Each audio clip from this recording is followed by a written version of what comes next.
Hello everyone. So in today's video of this FTQTC series, we are going to do this question which was asked in JEE Main 2024.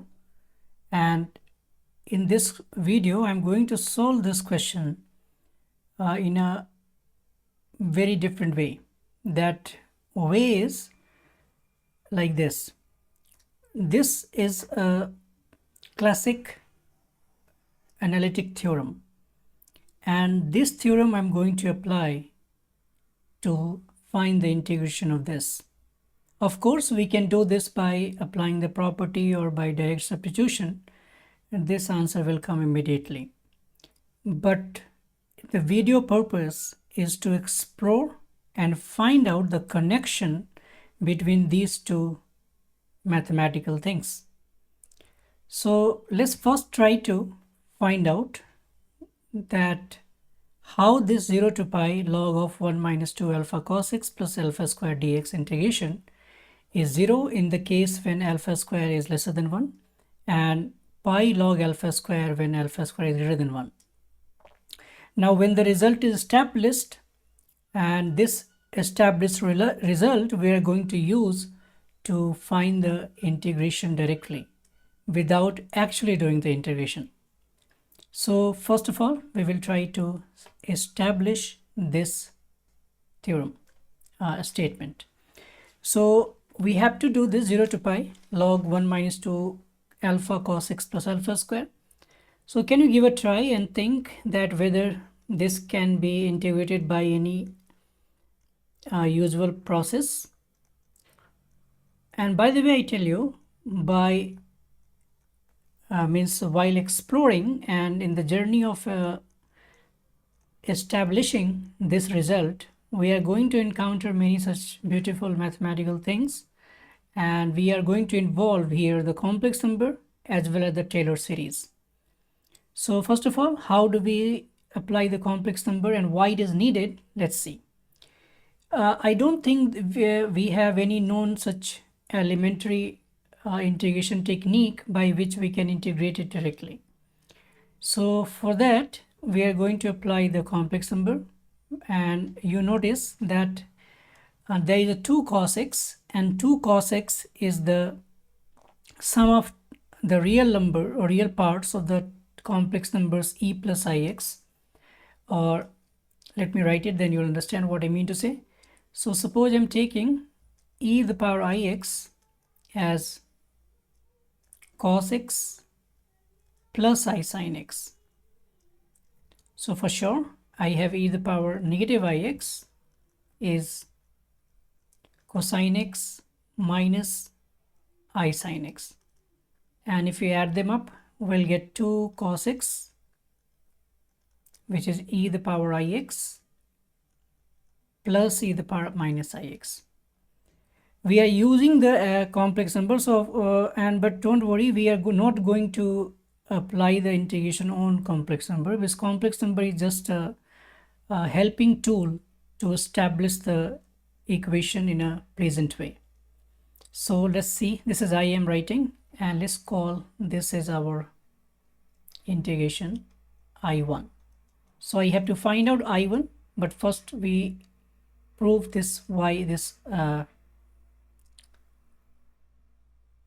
so first we prove what is I. So for that, I'm going to write here now 0 to pi log of 1 minus, and this is 2 cos x, I'm going to write as e to the power ix and minus again e to the power minus ix, and plus, by the way, alpha there, and there's the alpha square. This is alpha, by the way. All right, and this is dx. Now this is a little bit again cumbersome, so we are going to handle it by factoring it. And how I am factoring it, let's see. 1 minus alpha e to the power ix, alpha e to the power minus ix plus alpha square. And from the first two terms, I'm taking like this, alpha e to the power ix. And from the last two terms, I'm taking minus e to the power minus ix minus alpha e to the power minus x common, So we get it here 1, and again I get here minus alpha e the power ix. And then with the factors will be 1 minus alpha e the power minus ix into 1 minus alpha e the power ix. As soon as we get the factors, it's easy to apply the logarithm on it, and we will have the two different integration, like log of 1 minus alpha e the power minus ix dx, and 0 to pi 1 minus log of 1 minus alpha e the power ix dx. Doesn't matter which I write first. So this is here. Now we have to apply the Taylor series to write the expansion of this log of 1 minus alpha e the power minus ix, because again it's not difficult, not easy to find the integration by any elementary integration technique. So to apply the logarithmic expansion of the Taylor series, there is some important thing we have to understand. I write log of 1 minus x and minus common x plus x square by 2, x cubed by 3, and up to infinity. So this I can write as a summation sign, like k goes from 1 to infinity, x to the k by k. But notice that this is applied only if I have the mod x lesser than 1. Means this Taylor series is converging only if this x value should be lesser than 1, or the magnitude of this x should be lesser than 1. So is it possible to see whether this is lesser than 1 or greater than 1? Of course, for that they have given the information that alpha square lesser than 1 the first case, and alpha square greater than 1 the second case. So we'll see first case. So case 1 is when I have alpha square lesser than 1, it means mod alpha lesser than 1. And since I have, you notice, e the power ix magnitude is already 1. Therefore, I can say alpha into e the power ix magnitude is also lesser than 1. So I can directly write this thing, the first expansion log of 1 minus alpha e to the power minus x, as summation with a minus sign out, because now this minus is out, and k goes from 1 to infinity, and in the place of x I have alpha e to the power minus ix and the whole power k divided by k. This is the first integration. The second integration had the same story, because it is again alpha e to the power ix. So again the minus sign will be in the front, so minus I'm taking here, and again 0 to pi, then summation, k goes from 1 to infinity, alpha e to the power ix to the power k divided by k, and of course dx. Now you notice that these two integration we can assemble together by taking the minus sign out.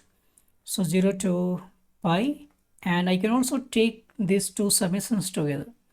So summation, k goes from 1 to infinity, and now I can write alpha to the power k by k e to the power minus ikx, and here also plus alpha to the power k by k e to the power ikx, and dx after this summation. The idea after it is to take the swap between the integration sign and this summation sign. So I'm going to do like this. Summation I'm taking first, and with summation it comes all the parameters which are dependent on k. So here alpha to the power k by k is with the summation, and which has the x will go with the integration. So 0 to pi, and there is a e to the power minus ikx plus e to the power ikx, because it is dependent on x. in fact these two are dependent on x, so this will come under the integration sign, and after that whatever result will come of this integration, and you notice that if I integrate it successfully, I will get the answer in terms of k here. I'm asking this integral. This integral will come as a k, and again this k at this terms with terms of k will run over k to infinity to find the summation. But let's first handle this integration. But one thing you can notice clearly that e to the power I kx plus e to the power minus I kx is nothing but it's again 2 cos kx. So you saw that the complex number what I introduced is gone. It came again nicely as a trigonometry, so this is going to be 2 cos kx, and again we can integrate it. So if we integrate easily, what I get the integration is this one. This is 2 and cos kx integration sign kx by k, and it is running from 0 to pi. When we evaluate this value, what we get? Sine pi, sine k pi, whatever the integer k here, the sine k pi is 0 and sine 0 is also 0. So this is going to be 0 by any chance, 0, and you are now summing up all the zeros infinite times.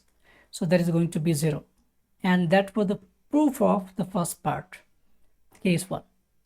Now how do we handle to complete the proof? Second part. So second case is alpha square greater than 1, and alpha square greater than 1 means magnitude of alpha greater than 1, and alpha e to the power ix or alpha e to the power minus ix both have the magnitude greater than 1. In this case you can't apply the log the Taylor series directly, so we have to make some wiser strategy. What the strategy? Let me just copy these things and then I will show you. So you notice that this is the main thing I have to handle under the integration sign. What is the main thing? This one. So what I'm going to do, and what is the integration? The integration is I have 0 to pi and log of the product of these two, 1 minus alpha e to the power ix into 1 minus alpha e to the power negative ix, and this is dx. So how do we handle? Let's see what I'm going to do, because I need this value or whatever value what we have here must be lesser than 1, means the magnitude of this is lesser than 1. So if you notice that this quantity is already greater than 1, its reciprocal is lesser than 1. So by observing this thing, what I'm going to do is taking this alpha e to the power minus x common from this bracket and alpha e to the power x common from the second bracket. So this will give you alpha e to the power negative ix common. So here I have 1 minus, not 1 minus, 1 by alpha e to the power minus ix minus 1. And here I take common alpha e to the power ix. So I get here 1 by alpha e to the power ix minus 1. Now you can see that these two together we can combine, and this will be multiplied. So e to the power minus ix into e to the power plus ix will give you e to the power 0, and that will turn into alpha square only. And here what I'm going to do is this I can write as 1 minus this quantity, and this also 1 minus, so their minus will compensate each other. So I'm swapping the signs of this. So this is 1 minus, and again at the same time I'm writing this 1 by alpha e to the power plus ix, and here also I can write 1 minus 1 by alpha into e to the power minus ix. Now this is the factors we have done here. So again I can apply the log, and it will turn into two distinct integration. The first is 0 to pi alpha square dx. The second one 0 to pi log of 1 minus 1 by alpha e to the power ix dx, and the third one 0 to pi log of 1 minus 1 by alpha e to the power minus ix dx. And now you notice these two have the same story, because this is the only constant we have changed from the case first what we have done. You can notice that this was alpha on the top and here, but now the alpha is in bottom. So if you see the same, if you repeat the same summation and all these things, we get that 1 by alpha to the power k common to both of them. But inside the integration, the same integrand will come. And if you integrate the same integrand, similar integrand, you get the answer again 0 for this two combined integration. It means that this collectively give you the value 0. Now what we are left with is this alpha square dx 0 to pi. Alpha square is out and the integration of dx is 1x 0 to pi, so it will become pi. So we have successfully proved this is a pi times alpha square when alpha square is greater than 1. So this theorem is established now. We have to now think how this established theorem can be used to find out the answer of this one immediately. So let's see. So what we have, this is the question, and suppose you know that theorem before and you have this question and you are math enthusiast and you want to explore it. How do you think? You can think that, okay, I have this information here given 0 to 1, a value is lying. It means at the place of alpha now I have a, and it is repeating the same story. How? I know that if I can recall 0 to pi log of 1 minus 2a cos x plus a square dx, and that value will be 0 if I have a value lying between 0 and 1. But there is still some kind of confusion that how I'm thinking this with connected to this, because you notice if I am differentiating this thing, one of the derivative factor is coming out to be the integrand here present, and that is why it helps us to do that.